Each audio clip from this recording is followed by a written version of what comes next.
된 것은 하나님의 은혜라는 제목으로 함께 은혜를 나누시겠습니다. 하나님께서는 최초의 인간 아담과 하와를 만드실 때 흙을 빚어서 아담을 먼저 만드셨습니다. 그래서 흙을 빚으시고 그리고 그 코에 생기를 불어넣으심으로 바로 하나님의 형상을 받은 사람이 되었습니다. 그리고 아담을 잠재우시고 그의 갈빗대를 취하셔서 하와를 만드셨습니다. 이 사건에 대해서 옛날에 어떤 정치인이 신학자에게 와서 이렇게 물었다고 합니다. 하나님께서는 왜 굳이 아담의 갈빗뼈를 취해서 하와를 만드셨습니까? 아니, 아담의 갈빗뼈를 빼내실 때 아담이 얼마나 아팠겠습니까? 그래서 그 아픔으로 얼마나 사는데 지장이 많았겠습니까? 또 하나님께서는 아담의 허락도 받지 않으시고 아담이 잠들었을 때 몰래 갈빗뼈를 취하시다니 그럼 결국 하나님은 도둑이 아닙니까? 라고 시비를 걸었어요. 그때 그 말을 들은 이 신학자가 빙그레 웃으면서 이렇게 말했다고 합니다. 아, 그렇습니까? 그렇다면은 제 질문에 먼저 답변을 해보십시오. 그러면 제가 당신의 질문에도 대답을 해드리겠습니다. 어젯밤에 우리 집에 도둑이 들어서 우리 집에 있는 아주 귀한 금촛대를 하나 훔쳐갔습니다. 그런데 이상하게도 그 금촛대가 있었던 자리에 금촛대 대신에 그 도둑이 그보다 더 크고 더 값진 금쟁반을 갖다 놓았습니다. 그렇다면은 과연 내 금촛대를 훔쳐간 도둑을 어떻게 해야 할까요? 그 말을 들었을 때 이 정치는 아무 말 하지 못하고 그냥 그 자리를 떠나갔다고 합니다. 여러분, 그렇습니다. 아담이 갈빗대 하나를 내어준 것은 어떻게 생각하면 아픔이었는지도 모릅니다. 그러나 그 아픔 대신에 하나님께서 그에게 참으로 인생의 반려자를 주셨고 또 그 인생의 반려자가 자기의 분신이었고 그렇기 때문에 서로가 서로를 더 아끼고 사랑하며 돌보며 돕는 배필로 살아갈 수 있었다면 그 아픔은 오히려 은혜이며 축복인 것입니다. 여러분, 그렇습니다. 하나님께서 우리를 이렇게 세심하게 배려하고 계십니다. 그래서 하와를 아담의 갈빗뼈를 통해서 만드신 것이 아담에게 큰 아픔이고 상실감을 주었을지는 모르겠지만 그러나 그것을 통해서 아담과 하와가 일체감을 갖게 되었고 그것을 통해서 더욱더 서로를 아끼며 내 뼈 중에 뼈, 내 살 중에 살이로다 하면서 서로의 분신으로 여기며 돌보며 돕는 배필로 살게 되었으니 그것이 바로 하나님의 그들을 향한 사랑의 놀라운 열매였다는 사실입니다. 오늘 본문의 말씀도 바로 그러한 고통과 상실감과 고난 가운데서도 하나님의 변치 않는 사랑과 은혜를 헤아리며 하나님께 감사 고백을 드리고 있는 말씀입니다. 여러분, 바울은 하나님의 사명을 감당할 때 참 그가 여러 가지 고난과 고통을 겪었지만은 그러나 결국 그 모든 것들이 자신으로 하여금 더 크신 하나님의 은혜 가운데 있게 하려는 하나님의 뜻임을 알게 되었을 때 오히려 바울은 그의 고난을 통해서 하나님께 감사하고 하나님께 영광을 드렸다는 것입니다. 여러분, 돌이켜볼 때 바울의 전력으로 생각해볼 때 바울은 절대 하나님의 사도가 될 수 있는 자격이 없는 사람이었습니다. 그는 핍박자였고 회방자였고 죄인의 괴수라고 했는데 하나님께서 그를 하나님의 백성으로 택해 주시고 특별히 사도라는 귀한 직책을 주셔서 생명을 살리는 사역을 감당해 주셨으니 그 어떤 고통과 고난도 무릅쓰고 그는 모든 것이 하나님의 은혜라고 고백할 수밖에 없다는 것입니다. 그러니 그 은혜를 헤아리며 바울은 더욱더 죽도록 주의 사명에 충성하겠다는 거예요. 여러분, 오늘 이 바울의 고백을 통해서 우리가 누리고 있는 너무나도 귀한 두 가지 은혜를 발견하게 됩니다. 첫째는 바로 하나님은 자격이 없는 우리를 불러주셨다는 것입니다. 10절 전반부에 보면은 그러나 나의 나된 것은 하나님의 은혜로 된 것이니, 여기서 나의 나된 것은 이라는 말씀의 뜻이 무엇입니까? 지금 바울이 자랑스럽고 영광스럽고 기쁘다는 뜻입니까? 아니면은 바울이 지질이 궁상이라는 뜻입니까? 여러분 한번 생각해 보세요. 세상에 어떤 바보가 거짓골을 하고 살아가는데 나의 나된 것은 하나님의 은혜로다 라고 말하겠습니까? 아니 권투 선수가 링 위에 올라가서 상대방에게 실컷 두들겨 맞고 KO패를 당해갖고 들것에 실려 나오면서 나의 나된 것은 하나님의 은혜로다라고 고백을 하겠습니다. 아니 뭐 세상에서 뭐 챔피언도 되고 올림픽에서 금메달도 따고 뭐 하다못해 하버드 대학의 수석이로 합격이라도 해야 뭐 그런 하나님의 은혜를 고백하지 않겠습니까? 그렇다면 도대체 사도 바울에게 얼마나 영광스러운 일, 기쁜 일이 있었기에 그는 나의 나된 것은 하나님의 은혜로다라고 고백하고 있는 것입니까? 여러분, 그런데 우리가 인간적인 견지에서 생각해 본다면은 지금 결코 바울은 그렇게 자랑스럽고 영광스럽고 기쁜 일을 겪고 있지 않다는 사실입니다. 사실 그가 무슨 올림픽에 나가서 금메달을 딴 것도 아니고 무슨 돈벼락을 맞은 것도 아니고 무슨 대통령이나 국회의원에 출마해서 당선이 된 것도 아니고 사법고시를 패스한 것도 아니었어요.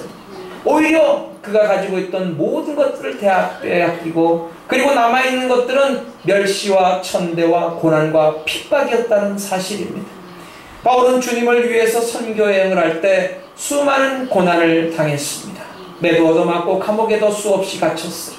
유대인들에게 40에 하나 감한매를 5번이나 맞았어요. 몽둥이로 맞고 채찍으로 맞고 파선을 당하고 그리고 강과 바다와 산의 위협을 당하고 강도와 동족과 이방인과 광야의 위험을 겪었어요. 그리고 잠도 제대로 자지 못하고 춥고 헐벗고 굶주린 삶을 살게 되었습니다. 여러분, 바울은 몸에 큰 병을 지니고 있었습니다. 그 병이 너무나 괴로워서 하나님께서 이 병을 고쳐 주시기를 간절히 소망하며 3번이나 사생결단하는 기도를 드렸어요. 근데 하나님께서 뭐라고 말씀하셨습니까? 내 은혜가 내게 족하도다 라고 하시면서 그를 고쳐주시지 않으셨어요. 그래서 바울은 그의 평생 동안 그 병을 안고서 살아야 했습니다.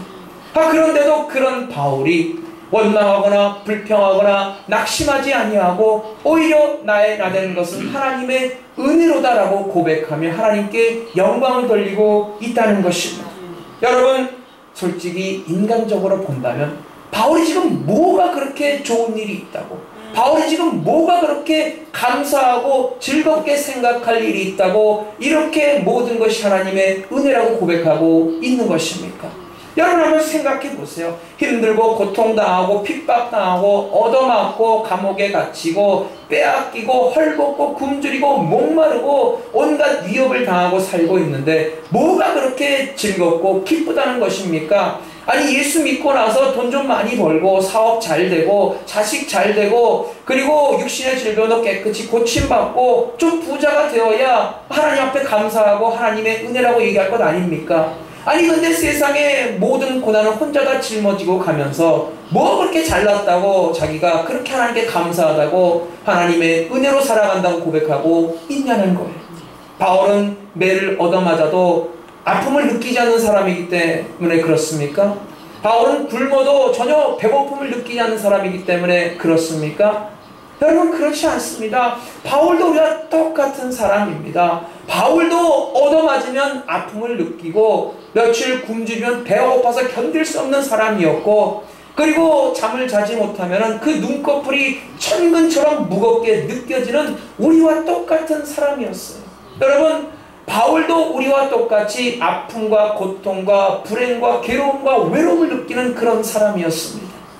여러분, 그런데 바울은 그 고난 가운데서도 그는 흔들리지 않는 확신이 하나 있었어요. 그것은 바로 그 어떤 상황 가운데서도 하나님은 그를 선한 길로 인도해 주신다는 믿음입니다.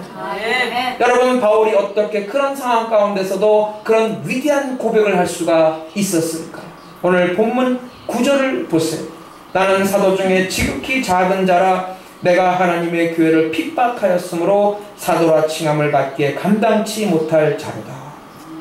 한마디로 바울은 주님을 핍박한, 주님을 믿는 자들을 괴롭히고 못살게 구는 죄인 중에 괴수였다는 것입니다. 그래서 정말 용서받지 못할 죄인이었는데 하나님께서 그를 용서해 주시고 하나님의 백성 삼아 주셨습니다. 하나님의 은혜로 채워주시고 새 삶을 살게 주신 것도 감사한데 사도라는 칭호까지 주셨으니 세상에 이렇게 영광스러운 일이 어디 있겠냐는 거예요. 그러니까 바울이 나된 것은 하나님의 은혜라고 하면서 하나님께 감사드리고 있는 것은 그가 무슨 세상에서 돈벼락을 맞았다거나 출세를 했다거나 아니면 세상 사람들이 좋아하고 있는 부귀영화 권세를 누려서가 아니에요. 그가 하나님의 은혜 가운데 모든 죄가 사함받고 하나님의 백성으로 구원받아서 더군다나 사도의 반열에 올라서 하나님이 주시는 생명을 살리는 사명을 감당케 하심이 그렇게 감사하고 그렇게 기뻤다는 것입니다. 여러분, 어떤 골동품 수집가가 있었습니다. 이 골동품 수집가는 전 세계적으로 참 희귀하고 아주 귀한 미술품과 골동품을 모으는 것을 인생의 최고의 낙으로 살았어요. 그 세계 어디든지 다니면서 진귀한 물품을 사들이곤 했어요. 근데 한 번은 옛날 유럽 왕가에서 사용하던 아주 귀한 도자기에 관한 정보를 알게 되었어요. 그가 잡지에서 그 사진을 본 순간 그는 마음이 두근두근거리면서 완전히 그 도자기에 그의 정신을 다 빼앗겼어요. 그래서 그 도자기를 구하려고 세상을 돌아다녔는데 아니 도저히 그 도자기의 종적을 알 수가 없는 거예요. 그러니까 그가 너무나 실망을 해서 거의 병이랄 지경이 되었어요.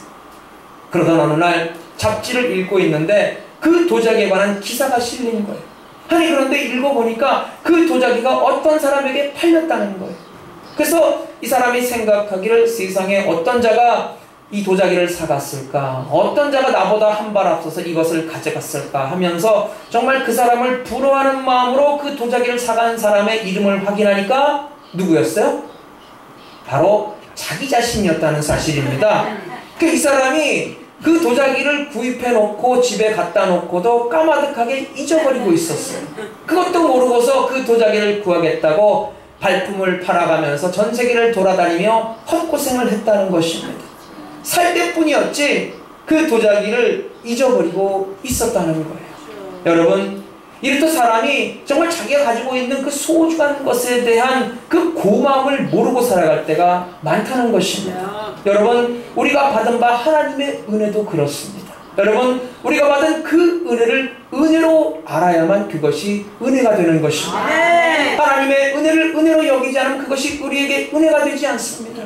우리가 가지고 있는 모든 귀한 여건들, 나의 삶, 나의 생명, 나의 환경, 내가 처해 있는 모든 내 주변에 나의 하나님의 은혜로 채워주신 것들을 우리가 소중하게 여기지 않는다면 여러분, 은혜도 은혜가 될 수가 없고 복도 복이 될 수가 없는 것입니다. 여러분, 은혜를 은혜로 느끼고 은혜로 체험하고 은혜로 감사하고 은혜로 나누고 그 은혜 가운데 감사하고 감격하는 성도가 되어야 할 줄로 믿습니다. 여러분, 바울은 자신이 고백했던 것처럼 그는 하나님의 교회를 그렇게 핍박했던 사람이었어요. 사실 그는 사도로서의 조건도 갖추지 못한 사람이었어요. 여러분, 사도가 뭔지 아십니까?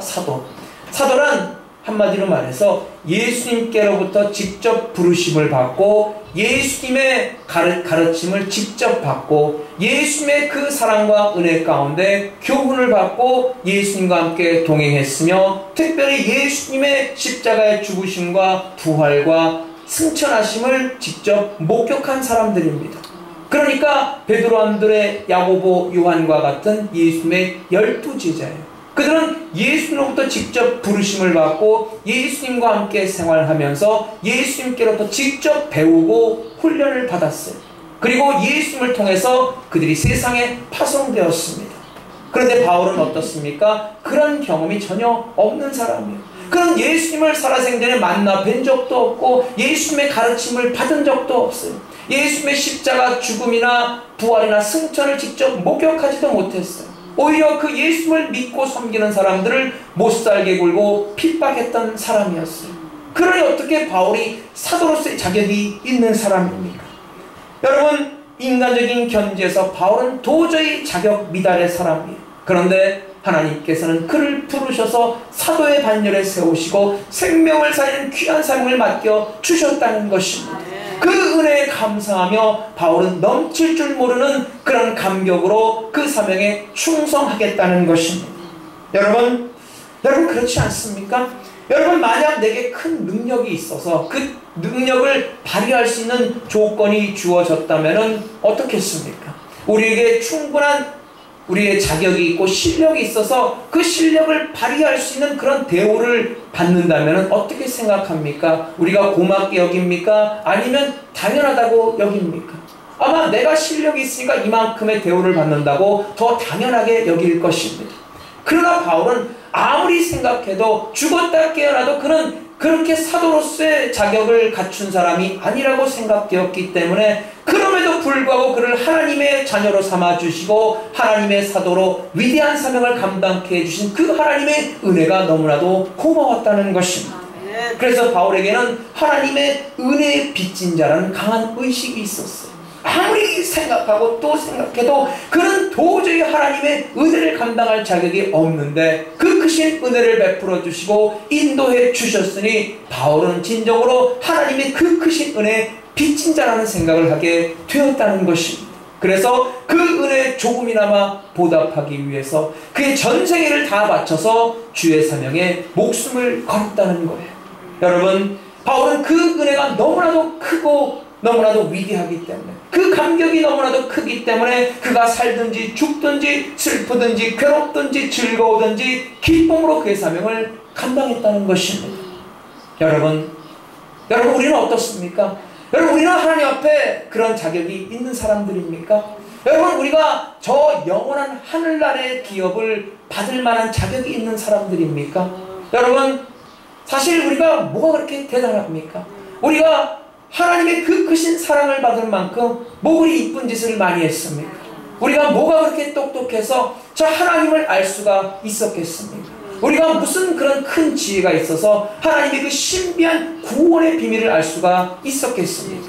오히려 우리는 우매한 존재 아닙니까? 우리는 허물 많고 연약하고 부족하고 실수투성이의 존재 아닙니까? 여러분, 만약에 하나님께서 우리가 잘못을 범할 때마다 오래 참음으로 품어주지 않으시고 그때마다 심판을 내리신다면 여러분, 우리가 버젓이 멀쩡하게 살아서 이 자리에 있을 사람이 우리 중에 누가 있겠습니까? 여러분, 그러나 하나님은 변함없는 오래 참음과 그 사랑으로 우리를 끝까지 품어주시고 우리를 지금 여기까지 인도해 주시지 않았습니까?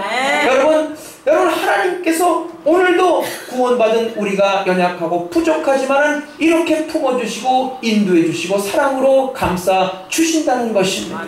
또 오늘 우리가 살아가고 있는 모습은 어떠합니까? 여러분, 우리는 누구의 힘으로 살아가고 있습니까? 여러분, 이렇게 어지럽고 어둡고 어그러진 이 세상 세대 가운데서 자, 우리가 오늘 현실을 살아가는 그 모습도 여러분 누구의 은혜입니까? 여러분, 하나님의 은혜 아닙니까? 아멘. 여러분, 저는 그렇게 생각해요. 아멘. 지난 7년 동안 우리 교회에서 목회하면서 여러분, 제 삶을 돌이켜볼 때 모든 것이 하나님의 은혜였다는 것입니다. 아멘. 내가 잘나서 한 것은 아무것도 없습니다. 고비고비마다 하나님께서 나를 붙드시고 인도하시고 사랑으로 품어주신 그 하나님의 은혜였음을, 그 하나님의 손길을 저는 절실하게 체험했습니다. 아멘. 여러분, 그렇습니다. 우리가 하나님의 은혜요, 하나님의 인도하심으로 오늘도 살아가고 있습니다. 네. 여러분, 나무가 건강하게 자라는 것은 줄기 때문이 아니라 뿌리 때문입니다. 네. 뿌리는 눈에 보이지 않지만 그러나 그 눈에 보이지 않는 뿌리가 계속해서 수분과 다양한 영양소를 공급해 주기 때문에 나무가 건강하게 자라는 것입니다. 여러분, 우리도 마찬가지예요. 하나님께서 오늘도 우리를 붙들어 주시고 은혜 가운데 인도해 주시기 때문에 오늘도 우리가 하나님의 은혜 가운데 지금 여기까지 이렇게 살아가고 있는 줄로 믿습니다. 아멘. 사랑하는 여러분, 이 사실을 절대 잊지 마세요. 여러분, 우리는 하나님의 그 크신 은혜 빚진 자라는 사실을, 여러분, 우리는 오늘도 하나님 앞에서 부르심받고 구원받고 오늘 현실을 살아가는 우리의 모습 모두가 다 하나님의 은혜라는 사실을 여러분 잊지 마시기를 바랍니다. 아멘. 여러분, 그 은혜에 감사하며 그 하나님을 찬양하며 그 하나님께 영광 돌리는 성도가 되시기를 바랍니다. 아멘. 둘째로, 하나님은 우리에게 하나님의 일을 할 수 있는 은혜를 주셨다는 것입니다. 오늘 바울이 고백하는 두 번째 은혜는 바로 하나님을 위하여, 하나님의 복음을 위하여 일할 수 있는 은혜입니다.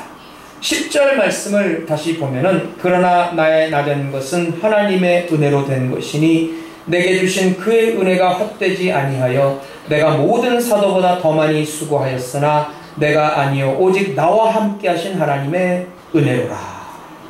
무슨 말씀입니까? 그렇게 무자격한 자기를 불러서 이렇게 귀한 사도로 사용해 주시니 자기는 그 어떤 사도보다도 더 많이 수고했다는 것입니다. 그런데 사실인즉 그렇게 죽도록 충성한 것도 오직 하나님의 은혜였다는 것입니다. 하나님의 은혜가 아니라면은 그렇게 죽도록 충성할 수도 없었다는 거예요. 여러분, 그렇습니다. 바울은 정말 그 하나님의 자기를 불러 사용해 주신 그 은혜가 너무나 고마워서 그의 전 평생을 다 바쳐서 하나님의 일에 헌신했어요. 마치 하루 종일 일거리를 찾아 헤맸지만은 일자리를 찾지 못한 어떤 일꾼이 오후 5시쯤 참 마음씨 좋은 포도원 주인을 만나서 일하는 것과 같은 그러한 심정이었을 거예요. 여러분, 그가 어떠한 심정이었겠습니까? 아니, 해질녘이 다 되었는데 그때 그 주인이 일을 시켜주겠다고, 그리고 뿐만 아니라 하루 일당을 온전히 주겠다고 했을 때 그가 어떤 마음을 가졌겠습니까? 정말 미안해서라도, 정말 너무나 고마워서라도 다른 사람보다 몇 배나 더 일을 열심히 하지 않겠습니까? 여러분, 그렇습니다. 우리가 여기서 분명히 하나 기억해야 할 것이 있어요. 그것은 바로 오늘도 우리가 하나님의 일을 한 것은 오직 하나님의 은혜라는 것입니다. 오직 하나님의 은혜로 세상에서 가장 값지고 귀하고 아름다운 일을 하게 된 것, 그것이야말로 우리가 정말 기뻐하고 감사해야 할 또 하나의 이유라는 것입니다. 여러분, 어차피 인간은 뭔가를 하며 살아야 할 존재입니다. 여러분, 아무리 실업자라 할지라도 여러분, 뭔가를 하며 살아가는 거예요. 문제는 무엇을 하며 살아가느냐이지 아무것도 안 하며 살 수는 없지 않습니까? 하다못해 잠을 잔다 할지라도 이미 뭔가 행동을 하고 있지 않습니까? 바로 그러하기 때문에 우리가 세상에서 무언가 가치 있고 의미 있고 보람된 일을 한다는 것은 정말 귀한 은혜 중에 은혜인 것입니다. 여러분, 세상 사람들이 어차피 뭔가를 해야 하기 때문에 그래서 이 모양 저 모양으로 여러 가지 일을 하며 살아가는 것이 세상 사람들의 모습일진데 그 중에서 가장 귀하고 가치 있고 의미 있는 것을 하게 된다면 여러분, 이것이야말로 은혜 중에 은혜가 아니겠습니까? 여러분, 요즘 모든 세상 사람들의 소망은 한마디의 단어로 압축이 됩니다.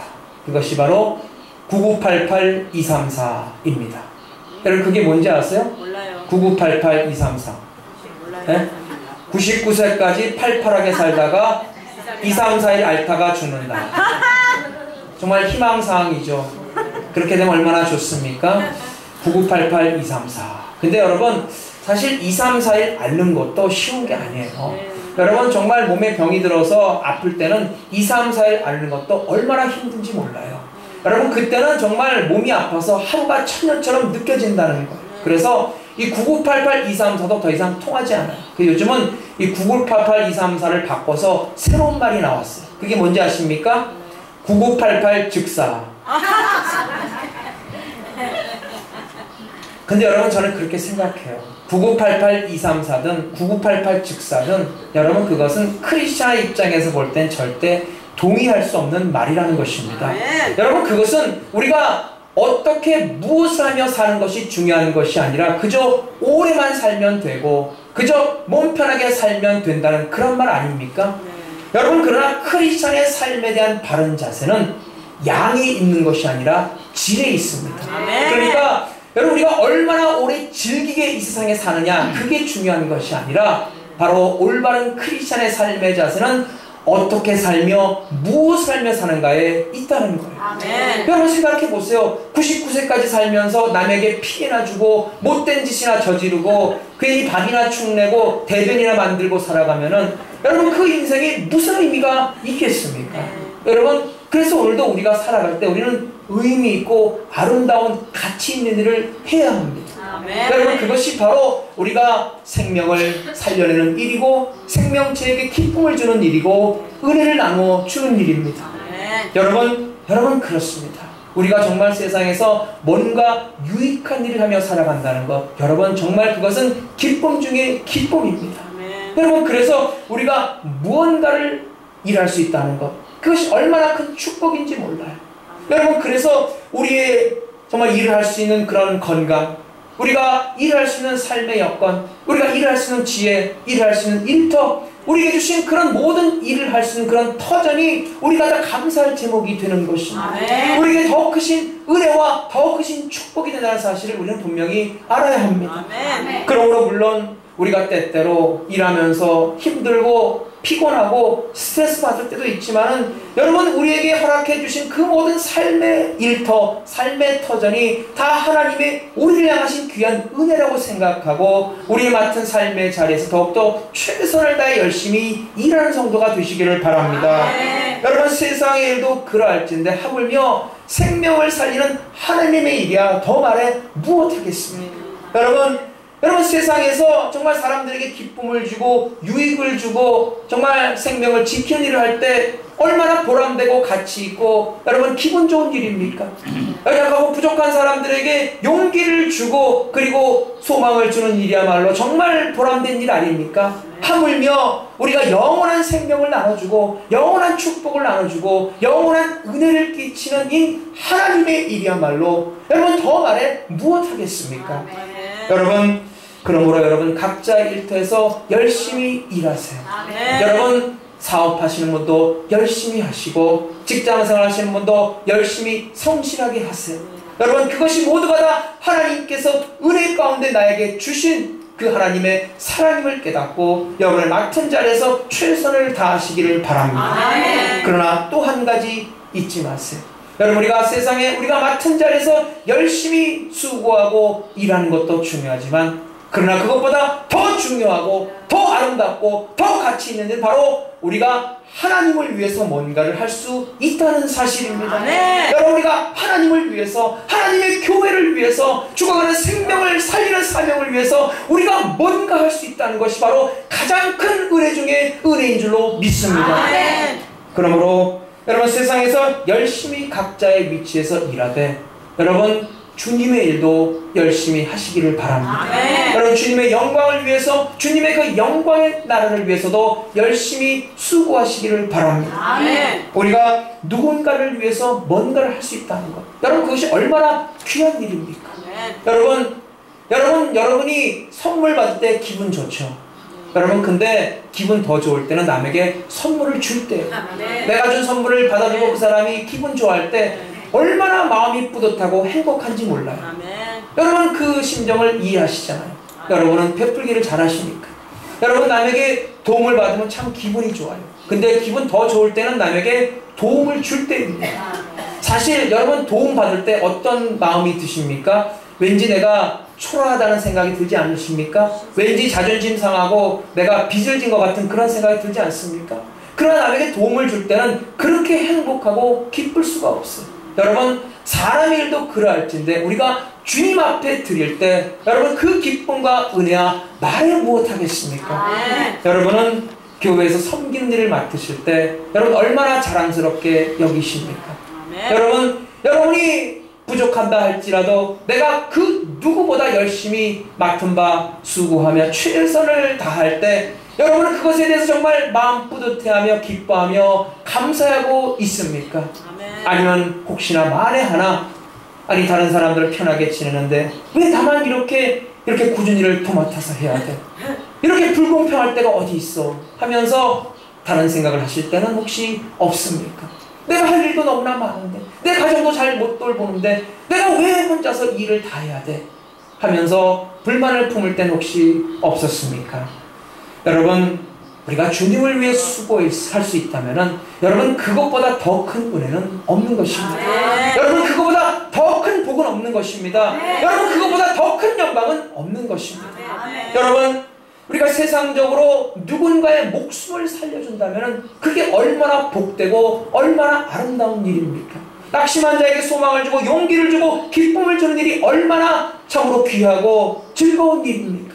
하물며 우리가 어떤 형태로든 죽어가는 영혼을 살리는데 우리가 참여한다면, 그래서 지옥의 형벌이 예약되어 있는 영혼을 영생공론하게 천국으로 인도하는데 내가 일조를 했다면은 여러분 그것이 얼마나 영광스럽고 얼마나 감사하고 복된 일입니까? 아멘. 여러분 우리가 그 일에 그 누구보다도 수고했다면은 여러분 그것이 얼마나 감사하고 얼마나 기쁜 일입니까? 아멘. 사랑하는 여러분, 우린 정말 은혜의 빚진 자들입니다. 아멘. 여러분, 하나님 우리에게 너무나 많은 은혜를 주셨습니다. 아멘. 하나님은 부족한 우리를 하나님의 자녀로 불러 하나님의 은혜로 사는 하나님의 백성으로 삼아 주셨습니다. 아멘. 하나님은 자격이 없고 실력 없는 우리를 불러서 하나님의 위대한 사명을 맡겨주셔서 그 사명을 감당케 해 주셨습니다. 아멘. 여러분, 그리고 오늘도 우리가 사랑하는 하나님께서는 때를 따라 돕는 은혜로 필요한 모든 것을 우리 삶에 채워주십니다. 아멘. 여러분, 그러므로 우리가 먼저 하나님께 감사의 삶을 사시기를 바랍니다. 아멘. 여러분, 우리가 기뻐하고 감격하고 그 은혜를 소중한 것으로 여기고 나의 나된 것은 오직 하나님의 은혜입니다라고 그 하나님 앞에 그 은혜 보답하는 성도의 삶을 살 수 있기를 바랍니다. 아멘. 무엇보다도 은혜의 빚진 자라는 심정으로 오늘도 내가 생명을 살리는 이 하나님의 사역에 기쁨으로 동참하겠습니다. 결단하는 성도가 되시기를 바랍니다. 아멘. 여러분, 그래서 우리가 하나님의 자녀로서 그 하나님을 기쁘게 섬기며 그 누구보다도 가장 값지고 가장 은혜롭고 가장 복된 성도의 삶을 살아가시기를 주의 이름으로 축원합니다.